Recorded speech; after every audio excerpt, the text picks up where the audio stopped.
أعوذ بالله من الشيطان الرجيم بسم الله الرحمن الرحيم الحمد لله رب العالمين والصلاة والسلام على سيدنا محمد وآله الطاهرين اللهم صل على محمد وآل محمد ولعنة الله على أعدائهم أجمعين من الآن إلى قيام يوم الدين رب اشرح لي صدري ويسر لي أمري واحلل عقدة من لساني يفقه قولي. Keçənki gecədə biz İzzətlə bağlı danışdıq. Kərbəla məktəbinin, Aşuranın bizə verdiyi ən ümdə mesajlarından biri İzzət dərsidir, İzzət mesajıdır. İzzətli yaşamaq, əziz olmaq insanın vacib vəzifələrindən biridir. İmam buyurdu, heyhat minnət zillə, zillət bizdən uzaqdır.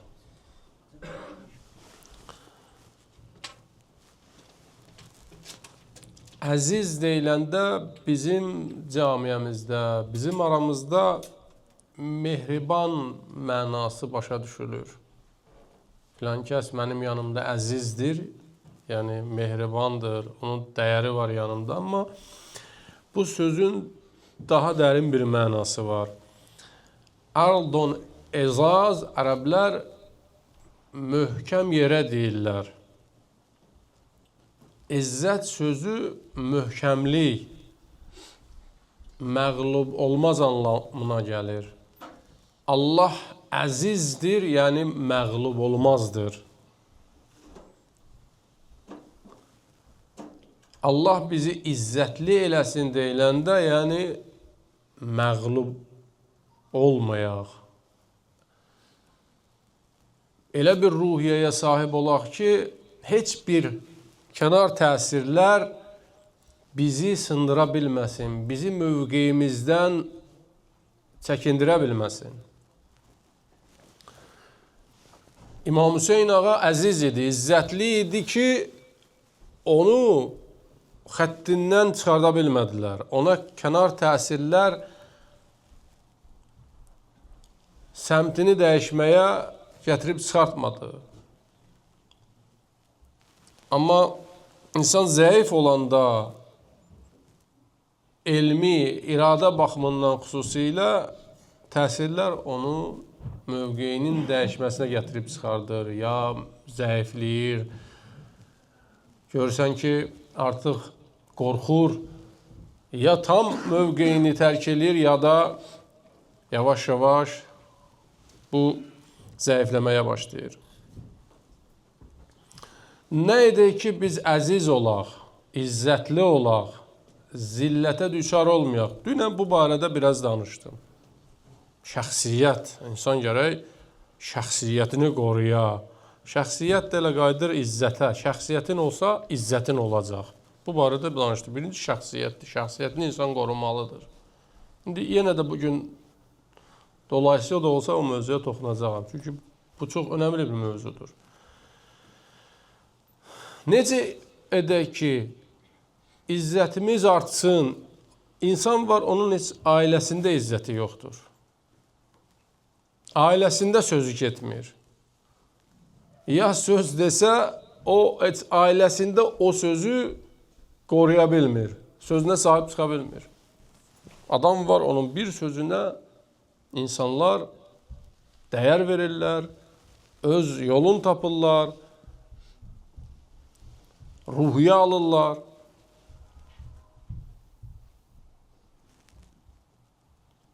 Allah Quran-ı Kərimdə buyurur, Al-İmran surəsinin 26-cı ayəsində. Bu ayə çox önəmli ayələrdən biridir. Peyğəmbərdən hədis var ki, bu ayədə ismi əzəm var. Hər kəs bu ayəni oxusa və xüsusilə dualarında bu ayə yer ayırsa, Allah onun müşküllərini həll edər. Qulillahumma malikəl mulk tu'til mulke men teşâ ve tenzi'ul mulke mimmen teşâ. De, bütün mülklərin maliki, sahibi Allah'tır. Bunu Allah Peyğəmbərimizə deyir. Birinci duadır. İstəyirsən izzətli olasan, dua elə. Bütün məsələlərdə belədir. Duanı onda bilmərik. Bəzən olur, bəzi möminlərimiz elə düşünür ki, duasız nəyəsə satmaq olar. Bəzilər elə bilir ki, təkcə dua ilə hər şeyə çatmaq olar. Dua lazımdır, kafi deyil. Çalışmaq da lazımdır. Çalışmaq lazımdır, kafi deyil. Dua da lazımdır. Biz namazda deyirik, ehdinə sıratal müstəqim. Vacib duadır. Bir vacib duamız var. Allah bizi düz yola hidayət edir. Özü gündə bunu dəfələrlə Allahdan istəyirik. Bu da vacibdir də. İkinci vacib dua yoxdur. Hidayət məsələsi çox önəmli bir məsələdir. Hərçənd bütün insanlar özlərini düz bilirlər. İstisnasız olaraq insanlar kimi dindirsən deyəcək mən düzəm də. Amma nə qədər düz olsan da gərək bu duanı edəsən. Əvvəla bu baxış düz baxış deyil. Özü sən bütün hallarda düz bilirsən. Yox, hər bir insanın səhvi var. Birinci, düz yolu seçmək lazımdır. Biz düz yoldayıq Allahın köməyi ilə. Amma düz yolda səhv etmək də var. Bəzən yolumuz düzdür, amma səhvlərə yol veririk. Bəzən yolumuz da düz deyil. Bəzən insan səhv eləyir, bəzən səhv yol tutur. Bunlar fərqli şeylərdir. Sən fərz eləyin, Bakıdan Lənkərana getmək istəyirsiniz, yolu düz seçibsiniz, istiqaməti düz seçibsiniz. Amma sürəti artırırsınız, radara düşürsünüz, hədəm yuxulayırsınız, bu səhvlərə yol verirsiniz. İstiqamətiniz düzdür, amma səhvlərə də yol verirsiniz. Amma yox, indi sən Bakıdan Lənkərana getmək istəyirsən, qərb səmtinə gedirsən. Gəncəyə sarı gedirsən, məsələn. Burada artıq səmtin də səhvdir. İstiqamət də düz seçməyibsən. Bəzi insanlar var, onların yolu düz deyil. Bəzi insanlar var, yolu düzdür. Biz Əhl-i Beyt yolundayıq. Amma səhvlərə yol veririk. Ona görə biz Allahdan istəməliyik, Allah bizi düz yola hidayət elə. Əgər yolum düz deyilsə, düz yol seçim. Yox, düz yolda gedirəmsə, hədəfə sarı hərəkətdəyəmsə, səhvlərə yol verməyim. Sən yolun arxasında oturub, həqiqətən də İstədiyin hədəfə sarı gedirsən, amma yuxu səni incidir, yuxulayırsan, onda qəza vəziyyəti yarana bilər. Ya sürəti artırıbsan, ya yox əhli deyilsən, sən gərək sükan arxasında oturmayasan, sən gərək sükanı verəsən digərinə təhvil verəsən. Baxın, dua etmək nə qədər önəmli bir məsələdir. Ehdinə sıratal müstəqim. Allah deyir, dua edin. Amma bizə deyir, vəllədinə cahadu fina lənəhdiyənnəhum subulana. Hər kəs yolumuzda çalışsa, ona yol göstərərik. Baxın, dua deyirin, Allah dua ilə səni hidayət edin. Amma burada deyir, Ənkəbut surəsinin sonuncu ayəsidir. Hər kəs yolumuzda çalışsa, onu hidayət edərik. Dua lazımdır, kafi deyil. Çalışmaq da lazımdır. Çalışmaq lazımdır, kafi deyil. Dua da lazımdır. Ola bilsin, çalışasan, heç Allahı çağırmayasan, Allah sənə verə, amma nəticədə ziyanı var, qutaracaq. Bəziləri elə düşünür ki, birinin pulu çoxdursa, sərvəti çoxdursa, o xoşbəxt adamdır. Bu arada ayələr var, Qarunla bağlı, deyir Allah Teala, bəzilər gördü, Qarunun o qədər sərvəti var, ətrafında adamları, dedilər, ey kaş bizim də elə Qarun qədər pulumuz olaydı, imkanımız olaydı. Qarunu batırdıq, deyir, o dünən onun arzusunda olanlar dedilər ki, Şükür Allaha ki biz onun ətrafında deyildik. Yoxsa biz də onunla birgə batardıq. Nəticə çox mühümdür. Bizdə duada deyirik, aqibətin xeyirli olsun, aqibətin xeyirli olsun. Ola bilsin, duasız nəyəsə çatırsan, amma Allah orada sənə xeyir dua verməyib. Fəkuluhu həniyən məriə. Allah Quran-ı Kərimdə deyir, yiyin, nuş olsun sizə. Onu deməlidir sənə, nuş olsun. Allah harama deməz, nuş olsun. Nuş da olmasa, burnundan gələcək səni. O qədər sizə misallar göstərə bilərəm. O adamlar ki, həyatda qazanıblar, yığıblar, amma Allahı tanımayıblar, nuş olmayıb onlara. Firondan o yanısı yoxdur ki, ölüm ayağında dedi, Allah, mən səni qəbul eləyirəm. Əl-ənə və qad əsəytə min qavl və kuntə minəl mufsidin. İndi artıq keçdir. Dua çox mühüm bir məsələdir. Qulillahumma malikəl mulk. De, Allah, mülkün sahibi sənsən. Tu'til mulkə mən təşə və tənzi'ul mulkə mimmən təşə. Kimə istəsən mülkü verərsən. Kimdən istəsən alarsan. Qulillahumma malikəl mulk. Tu'til mulkə mən təşə və tənzi'ul mulkə mimmən təşə və tu'izzu mən təşə və tuzillu mən təşə. Kimi istəsən əziz edərsən, kimi istəsən zəlil edərsən. Biyədikəl xeyr, innəkə alə kulli şeyin qadir. Xeyr sənin əlindədir. Sən hər şeyə qadirsən. Kim deyir bu ayəni oxusa, Allah onun müşküllərini həll eləyər. Dua etmək lazımdır. Allah müşkülləri bizim üçün çıxardır ki, biz Allaha sarı qayıdaq. Allahı tanıyaq. Bu dünya qəflət dünyasıdır. Dünya malı bizi özünə məşğul eləyir. Nə vaxt siz Allaha daha çox çağırırsınız? Bir problem qarşısına çıxanda. Gedəsiniz həkimə, orada sizə deyərlər ki, nəsə analizlərin yaxşı deyil. Bir də təzədən bir analiz ver. Həkim, nə olub? Necə yəni yaxşı deyil? Deyərsən, xərçəng var, xərçəng tapıbsan. İkinci dəfə analiz verilir sənə. O hissləri keçirir səni. Tez başlayırsan Allah'a çağırmağa. 99% insanlar, bəlkə də 100% elə o anda başlayırlar Allah'a çağırmağa. Görürsən, bir xəbər sənə verdilər, xoş deyil sənin üçün. Hamı belədir. Təbiidir də. Qeyri-təbii bir söz nədir? İndi ikinci analizdə deyirlər, sən sağlamsan, heç problem yoxdur. Ondan sonra başlayırsan, Allah nədir, Peyğəmbər nədir? Gedirsən elə, yenə də o yolunda. Bu qeyri-təbiidir. Allah bəndəni yaradıb, tanıyır da bu bəndəni. Dünya bizi məşğul eləyir. Əlhəkumut təkasur. Təkasur, yəni çoxlu sərvət. Pul, vəzifə sizi özünüzə məşğul eləyib, Allahı sizə unutturub.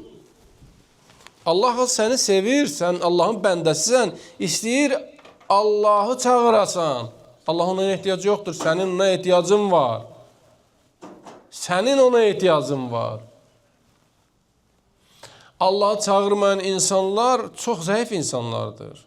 Heç kimi yoxdur ki bu adamın. Həqiqətən də əgər bir insan bunu düşünə bilsə, mən təkəm, Allahsız insan təkdir. Düşünə bilmir çünki dünya onu özünə məşğul eləyib. Ya Allahla olmalısan, ya da məşğul olmalısan, ayılmamalısan. Mən o vaxtı bizim məhkəməmizdə sonuncu məhkəmə idi, hökm oxudular. Bu hakimlər oxuyan kimi qaçdılar. Mən soruşdum vəkillərdən, bunlar niyə qaçırlar belə? Qorxurlar, nəsə eləyərik. Xüsusi təyinatları gətiriblər. Heç bir imkan yoxdur onlar nəsə eləməyə. Dedi, ona görə qorxmurlar ki. Bunlar narahatdılar, getdilər. Üzr istəyirəm, məclisdən uzaq, içməyə deyir. Onlar 2-3 gün içəcəklər ki, fikirlərini yayındırsınlar. Bilirlər, cinayət elədilər. Bilirlər, cinayət elədilər. Onu mənə vəkillər, ateist vəkillər deyib. Dedi, ona görə qaçıb getdilər. Üz-üzə baxa bilmirlər. O da bilir cinayət elədi. O da bilir xəyanət elədi. Necə eləsin? Bunu necə sakitləşdirsin? Bu vicdanı necə sakitləşdirsin? Başlayır içməyə, fikrin yayındırsın. Dünya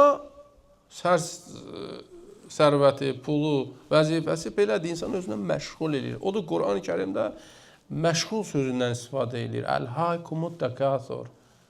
Təkasur, sərvət, pul, vəzifə, dost, aşna, övlad, uşaq sizi məşğul edib özünü.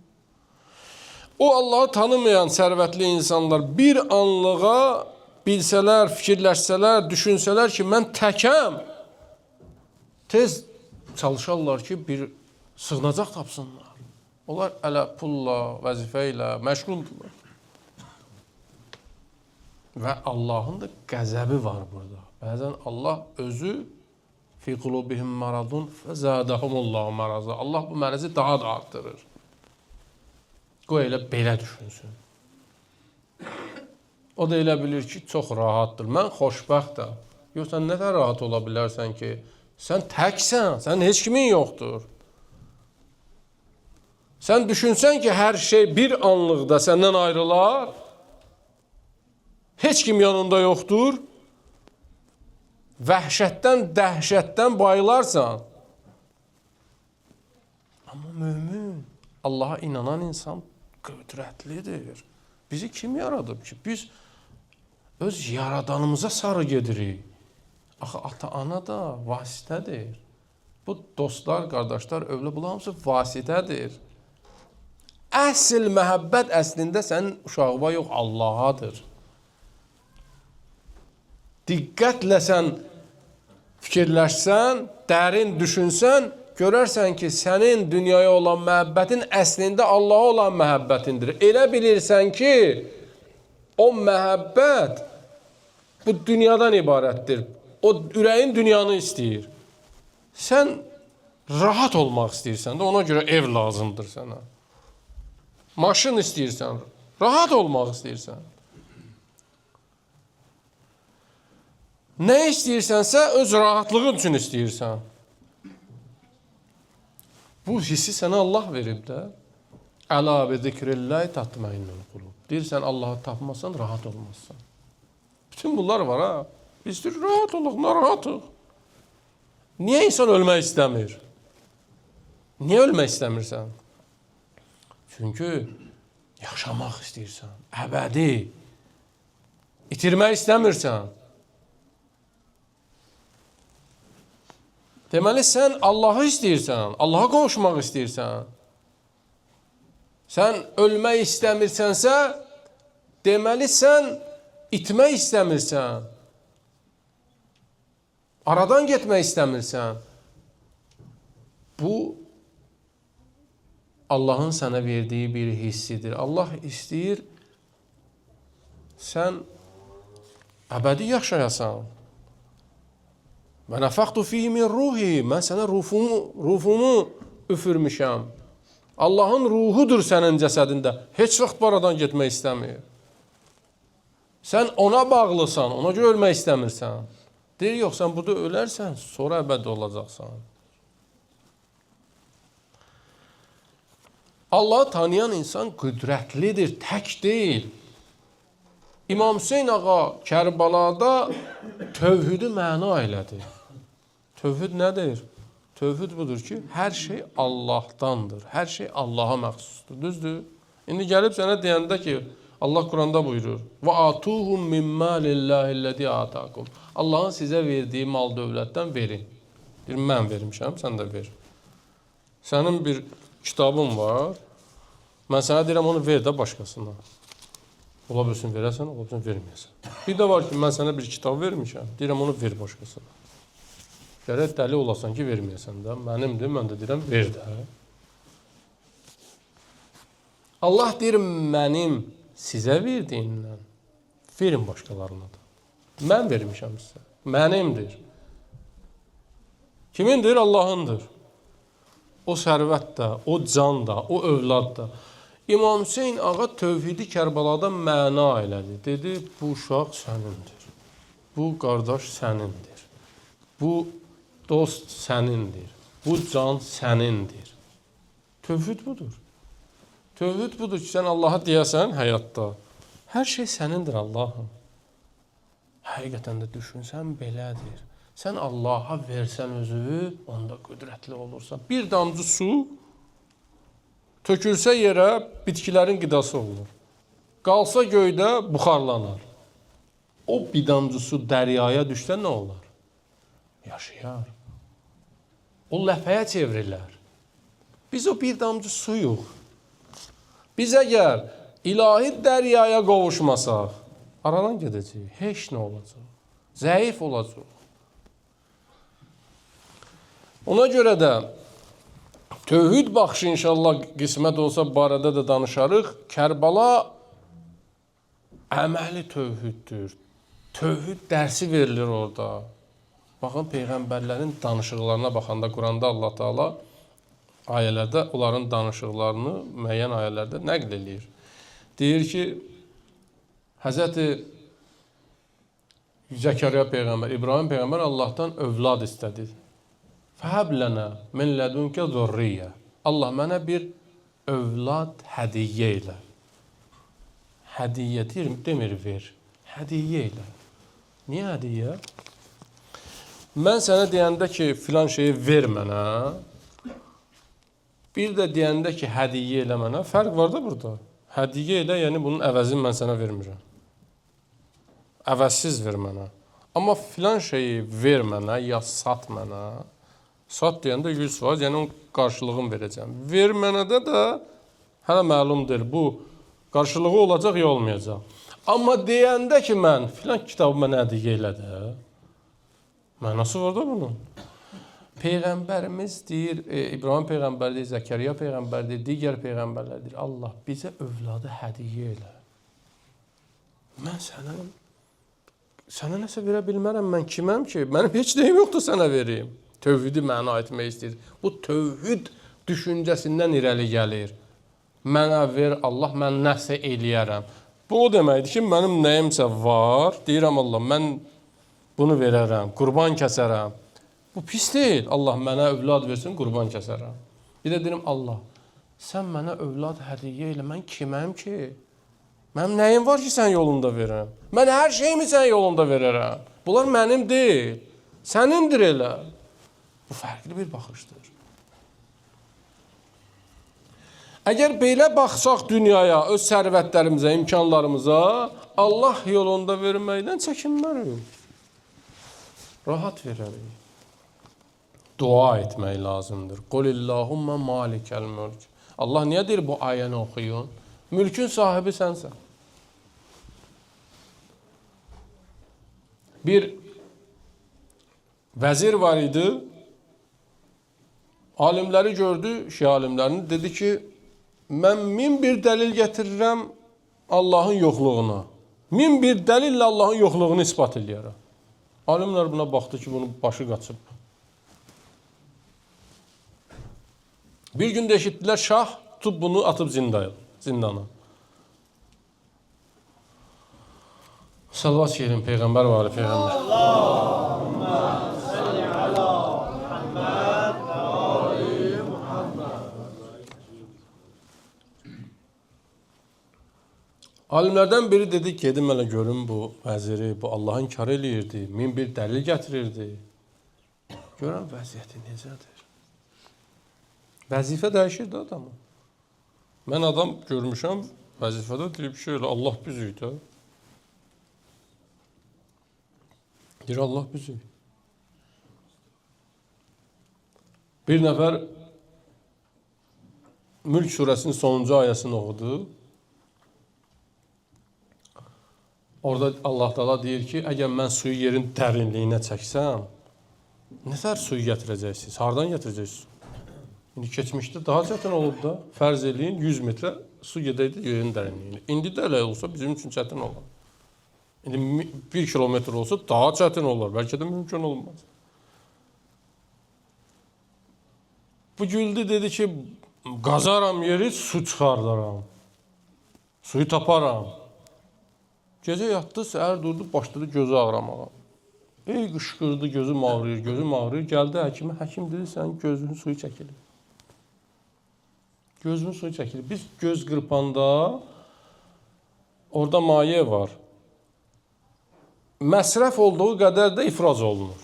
O çox ifraz olunsa gözümüzdən su axar. Az ifraz olunsa gözümüzdə problem yaranır. Allah elə tənzimləyib ki, sən gözü qırpanda o məsrəf olduğu qədər də ifraz olunur. Allah sənə görə bütün insanları cəzalandıran deyil ki, gözündə su çəkildi. Bu vəzir düşdü həbsə. Alim dedin, gedərəm, baxım hələ vəziyyəti orada nətərdir. Gəldi, gördü, həbsdədir. O vəzir alimi görəndə bu şeiri oxudu. Ma həmə şirin vəli şiri ələm, həmliman əzbad başəd dəm bedəm. Biz hamımız şirik, amma bayraq üstündə olan şirik. Hərəkətimiz o küləkdən asılıdır. Yəni, başa düşdə, mən səhvimi anlamışam. Mən atlanıb düşürdüm, edə bilirdim ki, bu elə məndəndir. Bayraq üstündəki şir hərəkət eləyə bilər. O külək dayandı, o da dayandı da. Peyğəmbərimiz deyir, istəyirsən biləsən nə qədər sənin gücün var. Bil ki, öləndən sonra sənin üçün ən rahat olan gözü belə qırpa bilməzsən. Bağlaya bilməzsən. Göz qırpmaq nə qədər enerji istəyir ki? Əli qaldırmaq müəyyən qədər enerji istəyir, yerimək və s. Amma ən rahat göz qırpmaqdır da. Deyir, səndən Allah gücünü alandan sonra onu da bağlaya bilmirsən. Sən demirsən, mənim gücüm var. Allah aldı gücünü də, bağladı gözünü. Çənəni də başqası bağlamalıdır, gözü də örtməlidir. Tövhid budur. Sən anlayasan ki, Allah'ındır. Qulillahumma malikəl mulk. De, mülk sahibi Allah'dır. Bilirsiniz, Allah canı alanda ayaqdan başlayır, ağızdan ruhu çıxardır. Hədis mənbələrində gəlib imamlardan soruşdular, niyə belə? Dedi, Allah yavaş-yavaş insanın canını alır. Can üstə olan insan yavaş-yavaş görür ki, itirirəm. İtirirəm. Deyir, ona başa salmaq istəyir ki, indi mülk kimindir? Qüdrət kimindir? Kimdir hər şeyə malik?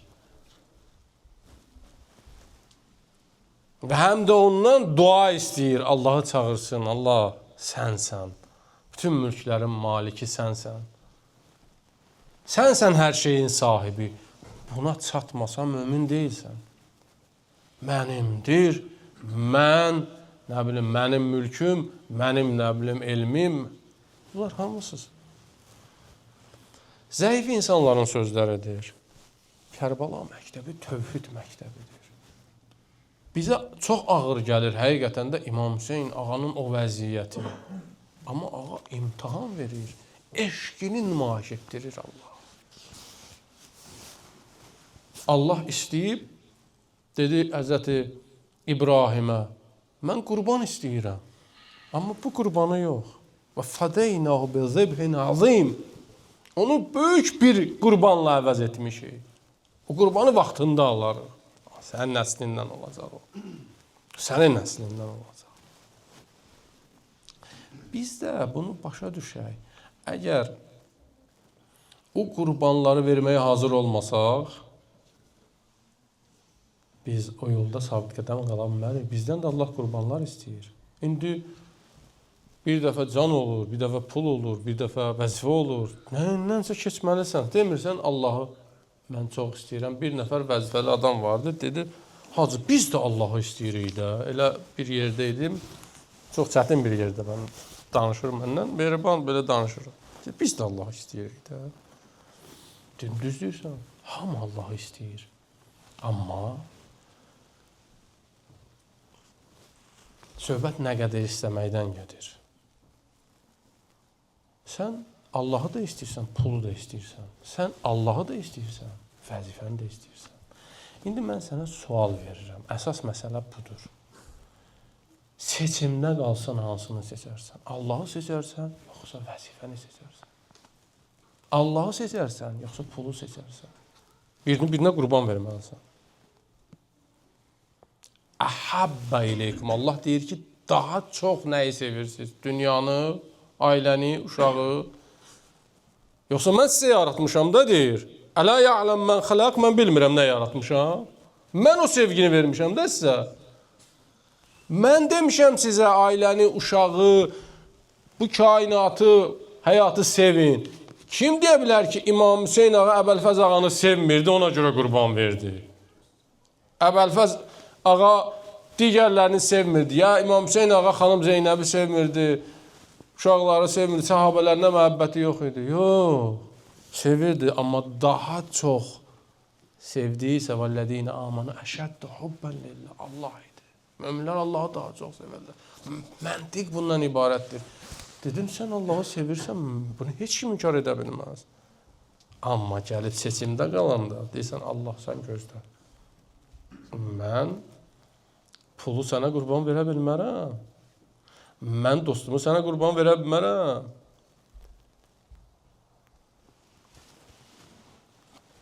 Çünki sən hələ başa düşmürsən, hər şeyin maliki Allahdır. Bax, bu dua çox güclü bir duadır. Çox Əlləmə Təbatəbə ağanın təbir ilə desə, qurər ayətdir. Ayələrin ən parıldayanlarından biridir. Tövhid dərsi var. Mən bu ayənin gücünü görmüşəm. Qulillahumma malikəl mulk tu'til mulkə mən təşə. Kimə istəsən sən mülkü verərsən. Allah da heç vaxt hikmətsiz eləmir. Bəzən səni istəyir sənə verir, bəzən səni istəmir sənə verir. Sən izzətli eləyərsən.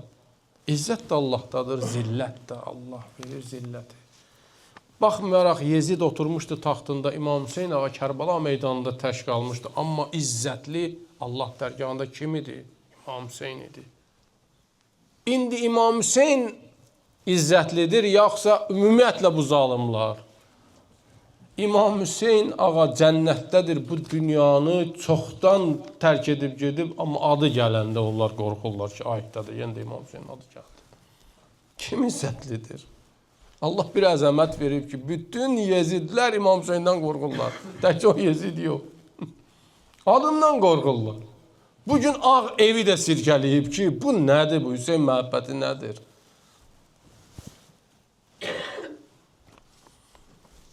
Salavat çəkilin Peyğəmbər və Ali Peyğəmbər. Allahümmə səllə alə Muhammed və Ali Muhammed. Bir dua eləyək. Allah bizə izzət versin. İzzətimiz varsa daha da izzətli olaq. İkinci məsələ, tox olaq. Görən vaxtım qutardı. Tox olmaq. Acgöz insanlar heç vaxt əziz ola bilməzlər. Tamahkar insan zəlildir. Ət-tama uriqu muəbbəd. İmam Əli əleyhissalam buyurur, tamahkar insan əbədi quldur. Onun xəbəri yoxdur, nəfsinin quludur. Onun xəbəri yoxdur, insanlar ona nifrət edir. Loğman oğluna dedi, in əraddə ən təcmə İzzət dünya faqta tamaka mimma fi aydin nas. Oğlum, istəyirsən Allah sənə izzət versin, tamahın başını kəs. Acgöz olma. Ləçər olma. Zəlil olma. Adam var, onun bunun cibinə baxır. Əlinə baxır. Sən Allahın bəndəsən, güya namaz qılırsan, həccə gedirsən. Tox ol da. Əbu Zər haqqında çox eşitibsiz. Həqiqətən mən Əbu Zər böyük sahabənin, kibar sahabənin həyatını oxuyanda vəcdə gəlirəm. Bunun iman gətirməsi də bir dəhşətlidir. Onun şəhadəti də. Peyğəmbərimiz buyurdu ki, təmudu vahdən. Sən tək öləcəksən. Təişu vahdən, tək yaşayacaqsan və təmudu vahdən, tək öləcəksən və tub'athu vahdə, tək də qəbirdən qalxacaqsan. Bir şəxsiyyət ki, Peyğəmbər dedi, yer üzündə Əli Beytdən sonra onun kimi düz danışan yoxdur. Tək dünyasını dəyişdi. Onu Rəbəzəyə sürgün etdilər. Amma Rəbəzədən qabaq Bilazəri deyir ki, Muaviyə ona 300 qızıl dinar, qızıl pul, dinar göndərdi. Dinar qızıl pula deyirlər. 300 dinar verdi ki, yəni sakit qaldı. Dedi, bu pulu nə mən göndəribsən? Qəbul eləmirəm səndən. Yox, hədiyyə verirəm sənə. Dedi, sən hədiyyən lazım deyil mənə. İnsanın toxluğuna baxa. Niyə o 300 dirhəmi ona verir, dinarı verirdi ki? Hə? Muaviyə bilirdi ki, bu kimdir, Əbuzər kimdir? Əbuzəri susturmaq mümkün deyil. İnsanın toxluğuna bax. Tək yaşayacaqsan, tək öləcəksən, tək qəbirdən qalx. Peyğəmbər buyurdu. Niyə? Əbuzəri tanıyırdı. Osman ona 200 dinar göndərdi. Özdə 2 qulama verdi. Bax, tanıyırmış onu. 2 qula verdi ki, əgər Əbuzər bu pulu götürsə, hər ikinizi azad eləyərəm. Bunlar da gəldilər, Əbuzəri seçim qarşısında qoydular. Pulu götür, qoy, bizi azad eləsin. Əbuzər dedi, siz istəyirsiniz ki, mən sizi azad eləyim, özüm qululuğum. Dedilər, yox. Dedi, onda götürə bilmərəm bu pulu. Selamun aleyküm və rəhmətullah. Buna deyirlər kişi, buna deyirlər əziz, izzətli, tək öldü, qəbul eləmədi bunları. Ona görədir, onun nəfəsi dəyib Livanda, Lubnanda, orada Nəsrullahlar çıxır, Seyd Abbaslar çıxır. Livandakı o mücahidlər ki, zalıma qarşı, zülmə qarşı vuruşan şiyələr ki var, orada Əbuzərin nəfəsi var. Əbuzərin zəhmət var, sürgün eləmişdir Əbuzəri bir müddət ora Muaviyə dövründə. Bəzən deyirlər, nə xeyri var, desin, nə faydası var, təksən də, yox, elə deyil, elə deyil. Əbuzərin nəfəsinə bax. Mən bu barədə danışsam, ayrı bir mövzudur. Bir insanlar var, tək olublar, gedib düşüblər yerlərə, orada elə pöhrə veriblər, elə artıblar, cərəyan yaradıblar. Doğrunu, düzü de. Həbib ibn Müsliməy Fəhri də Muaviyyənin tərəfdarlarından idi. Əli əleyhissalama qarşı idi. Əli əleyhissalamın lənətlədiyi şəxslərdən biri idi. Çox məlun bir insandı. 300 dirhəm bu da Əbuzərə göndərdi ki, Əbuzər sakit qaldı. Əbuzər tərk elədi. Dedi, sən məndən pisin tapa bilmədin, pul ona göndərəsən. Mən nə eləmişəm ki, sən mənə belə baxırsan? Ona görə Əbuzər izzətlidir. Tox olmaq, sınmamaq. Mən hədislər yazmışam bu barədə. Çox dərin məzmunlu hədislərdir. Buyurur, hədisin davamında buyurur, فَإِنَّمَا بَلَغَ الْأَنْبِيَاءُ وَالصِّدِّقُونَ مَا بَلَغُوا بِقَطْعِ تَمَائِهِمْ.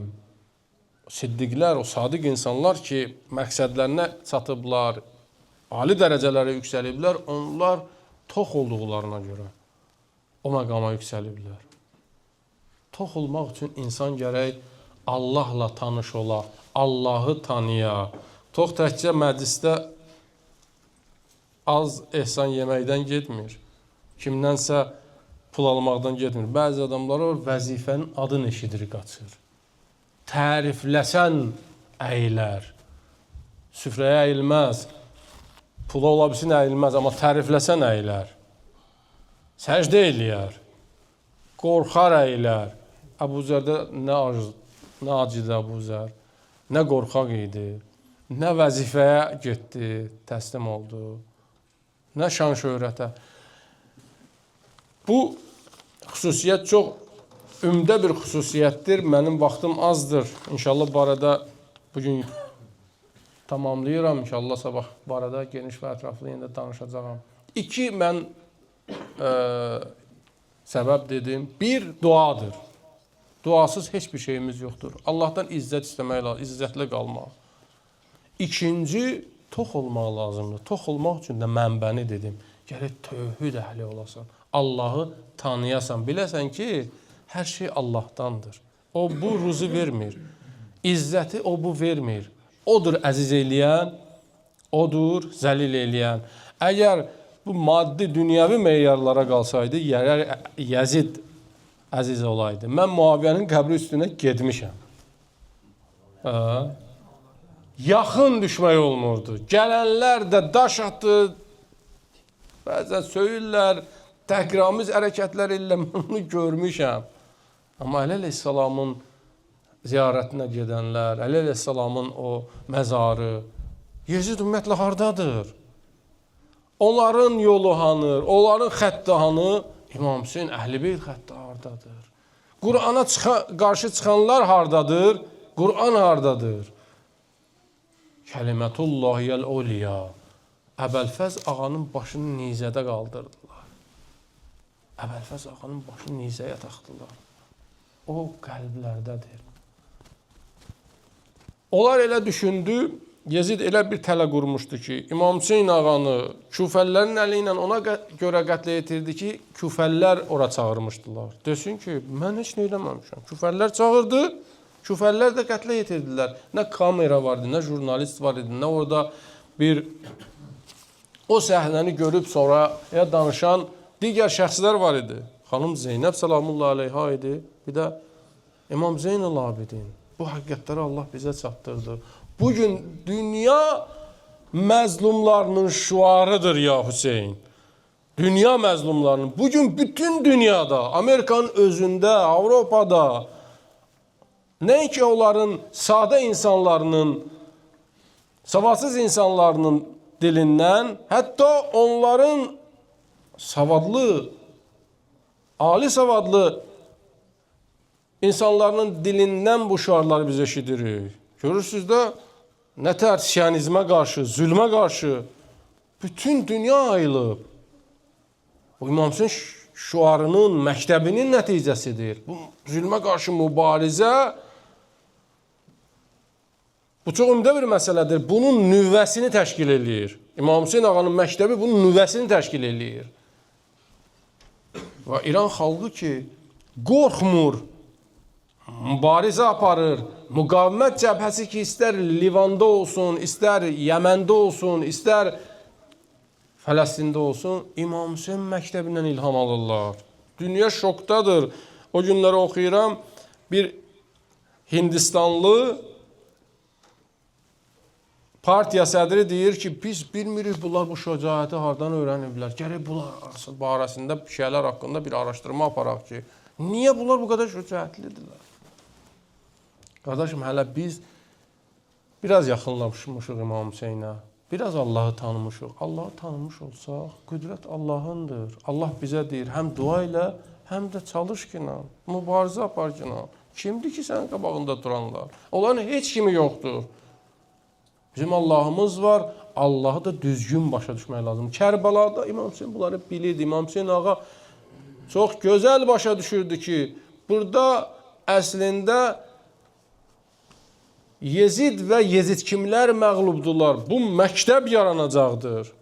Burada bir məktəb yaranacaq. Bütün dünya o məktəbi tələbəsinə çevriləcək. Bugün dünyada biz görürük, bunu müşahidə edirik. Bu əyanı dəlildir. Bugün dünyada görürsünüz ki, bütün zülmə qarşı olan insanlar İmam Hüseyin məktəbinin bayrağını qaldırırlar. Allah bizi inşallah bu məktəbin sadiq, səmimi davranışlarından qərar versin. Allah'ım sana and verirəm, izzəti və cəlallı əhl-i beytin hörmətini, aqibətimizi, axirətimizi xeyirli eylə. İmanımızı, ixlasımızı kamil eylə. Vəssalamu aleykum və rəhmətullahi və barakatuhu.